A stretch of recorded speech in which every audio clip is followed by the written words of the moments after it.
Madinah ke Mesir hanya untuk mengkonfirmasi.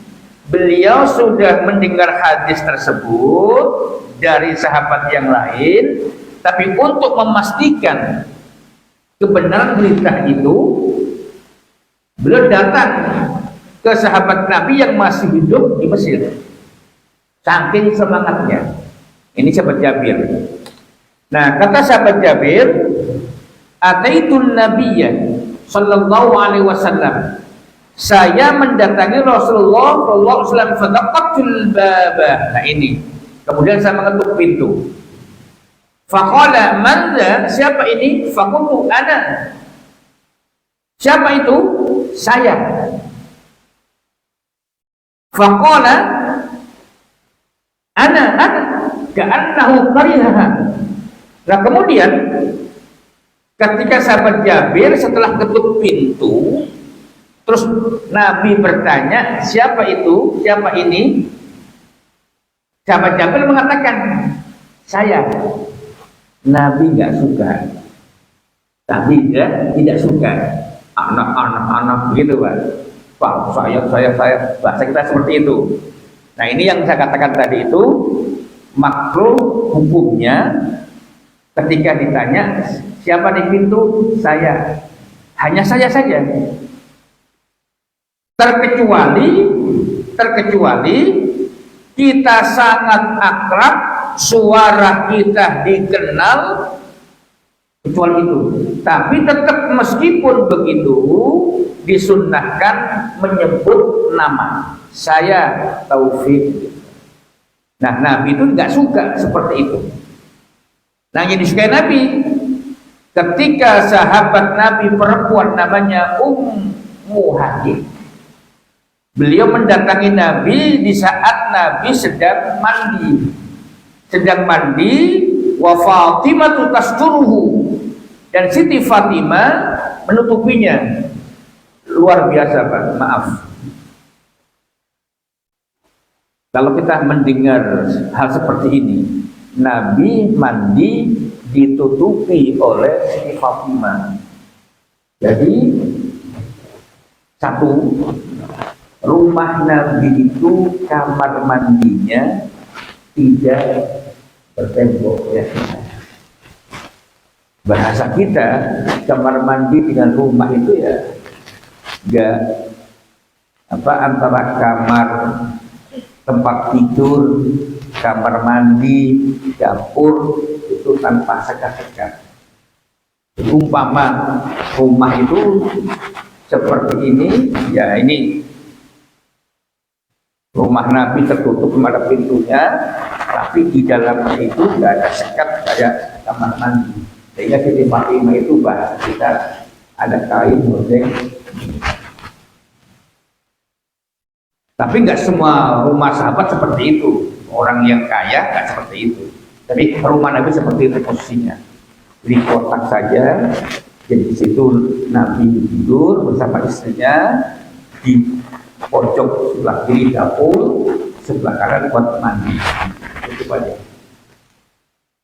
Bukan tembok permanen gitu.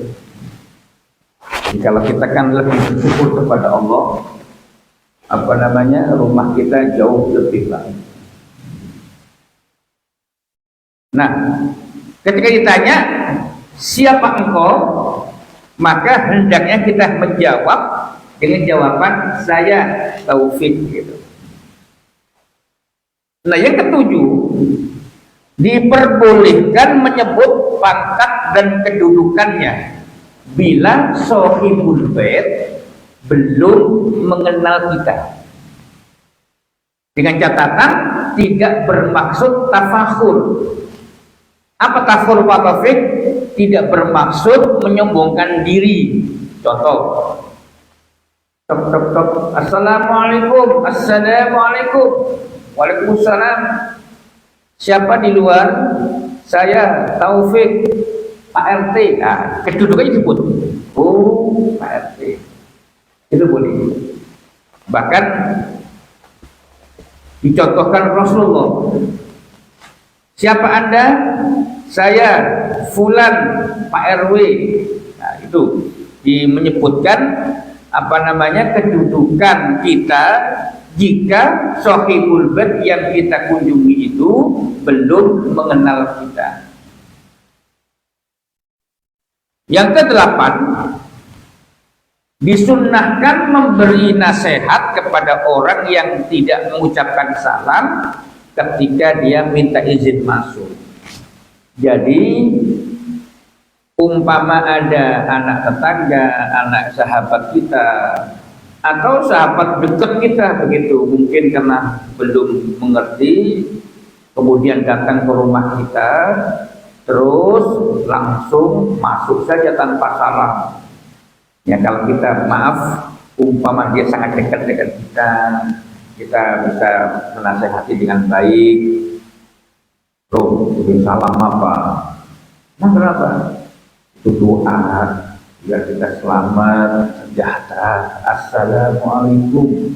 Semoga keselamatan untukmu. Nah, enak tuh, nah, gitu. Yang itu. Tapi kalau orang itu belum akrab dengan kita, ya nanti secara psikis umpama kita dia akan menggurui, ya sebetulnya bagus. Cuman ketika secara psikis itu nanti berdampak tidak baik, ya mengajarnya dengan cara yang lain.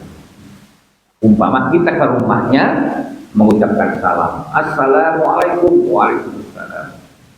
Nah itulah diantara adab masuk rumah orang lain. Jadi Pak, kenapa Rasulullah mengajarkan yang sedetail ini begitu?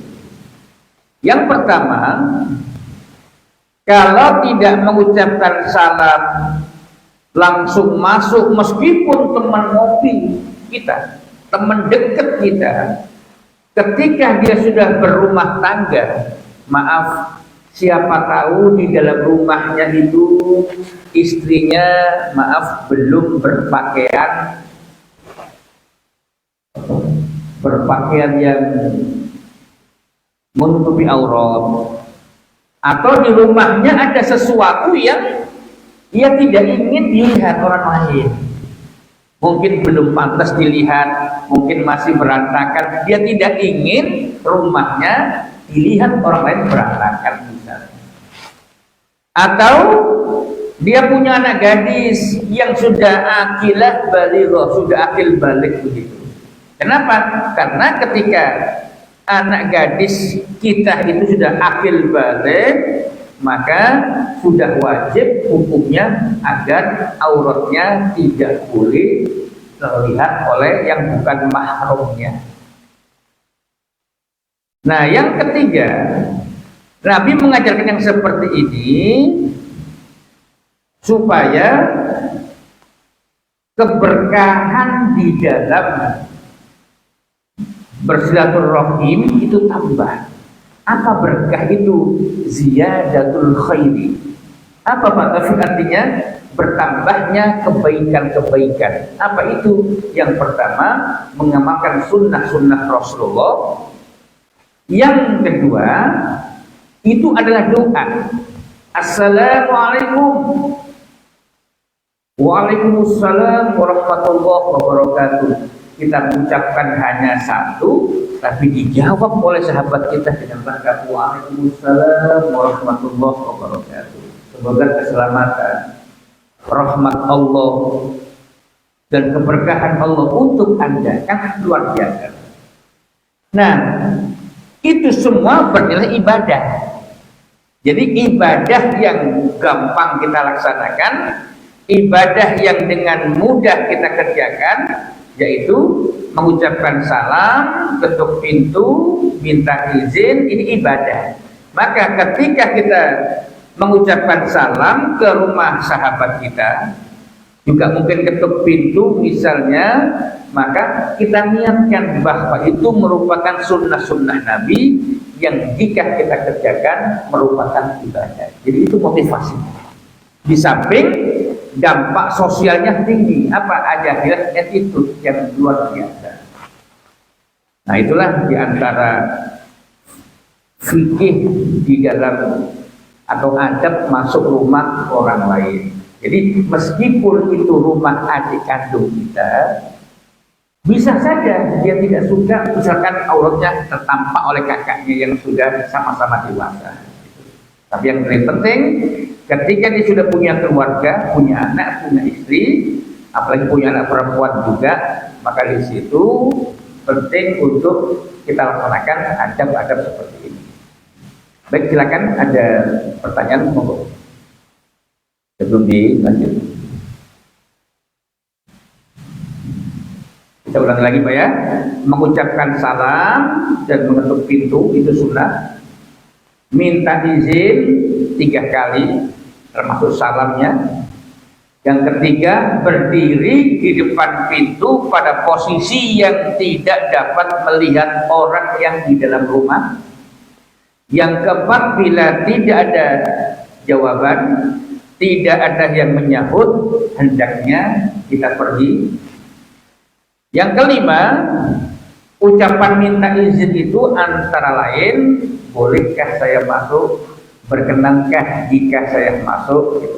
Tahu sudah, waalaikumsalam warahmatullahi wabarakatuh. Terus rupanya ada keperluan yang sifatnya penting mendesak. Umpama kita ucapkan, bolehkah saya masuk, gitu. Perkenankah kalau saya masuk, gitu. Mungkin karena kalau hal-hal yang kita sampaikan tidak pantas kalau di luar, kita ngomong bolehkah saya masuk. Atau kalau memang sesuatu yang kita sampaikan itu cukup di luar, ya nggak masalah. Tapi ketika ada keperluan yang sangat penting, yang sifatnya mungkin tidak boleh didengar orang luar, orang lain dan lain sebagainya, kita ucapkan bolehkah saya masuk. Diizinkan masuk. Kalau belum, sebentar ya. Nah sebentarnya itu mungkin dia membereskan kursinya, membereskan sesuatu yang tidak pantas untuk dilihat, atau bilang sama istrinya, Bu maaf, sedang ada tamu. Siapa? Tetangga sebelah. Istrinya sedang mandi Pak ya. Yang rumahnya itu misalnya kamar mandinya tidak jadi satu dalam kamar, kan harus melewati. Nah kalau kamar mandi di dalam kamar, ya enak. Itu pun penting juga. Umpama kamar mandi kita di dalam kamar, kita masuk, maaf ada tamu. Siapa? Pak RT. Oh ya. Artinya apa? Istri kita habis mandi masih pakai handuk begitu, nggak langsung nyelonong keluar. Gitu Pak. Kenapa? Oh, dengar ada tamu. Nah, itu pentingnya kita mengatakan berkenankah saya masuk. Nah, kemudian ketika ditanya siapa di depan pintu, siapa Anda, siapa Bapak, siapa Ibu, sebutkan secara lengkap. Saya Taufik. Taufik siapa? Pak RT. Oh, Taufik Pak RT. Nah, itu disunahkan. Kemudian makruh hukumnya hanya bilang saya, meskipun boleh. Yang ketujuh, diperkenankan menyebutkan pangkat atau kedudukannya. Yang kedelapan, disunahkan jika yang bertamu ke rumah kita itu tidak mengucapkan salam, tidak ketuk pintu, kita boleh mengajarinya, sayang, jadi salam ya. Jadi kalau punya anak keponakan kita, anak keponakan kita, atau anak tetangga kita, teman dekat anak kita, atau teman kita yang kita sangat akrab gitu. Nah, silakan ada pertanyaan dulu. Silakan Pak. Waalaikumsalam warahmatullahi wabarakatuh.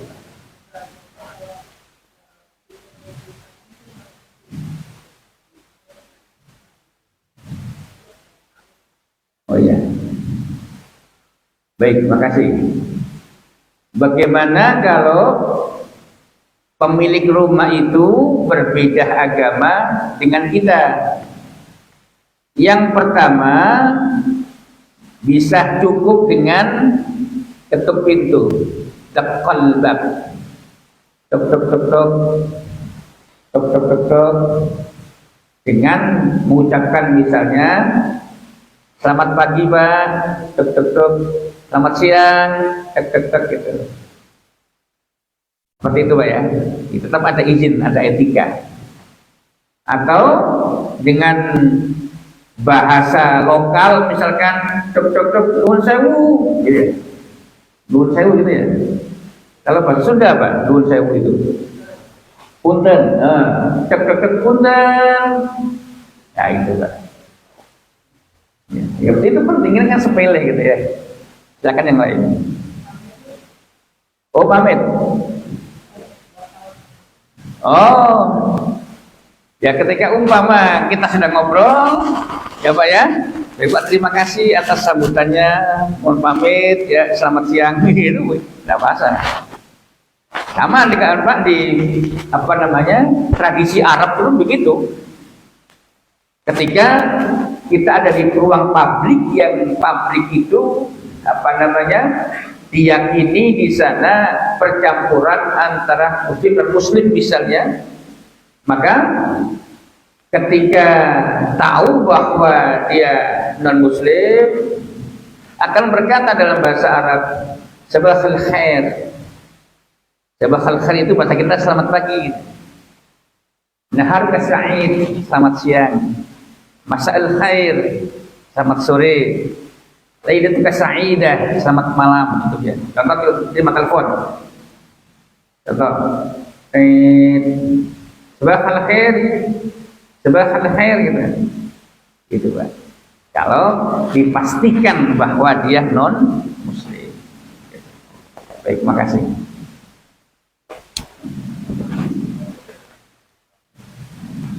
Nah, itu bahasan yang lain. Jadi, Waalaikum, Waalaikum, coba ya. Atau menjawab dengan jawaban yang seperti ini. Dan Assalamualaikum, Assalamualaikum. Langsung jawab, Wallah, Masya Allah, kifal ya khair ya habibi gitu.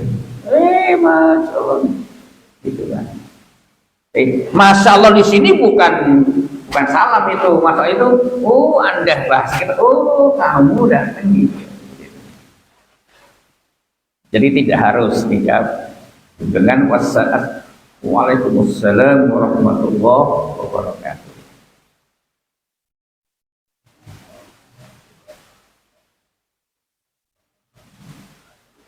Iya. Oh tidak. Karena apa?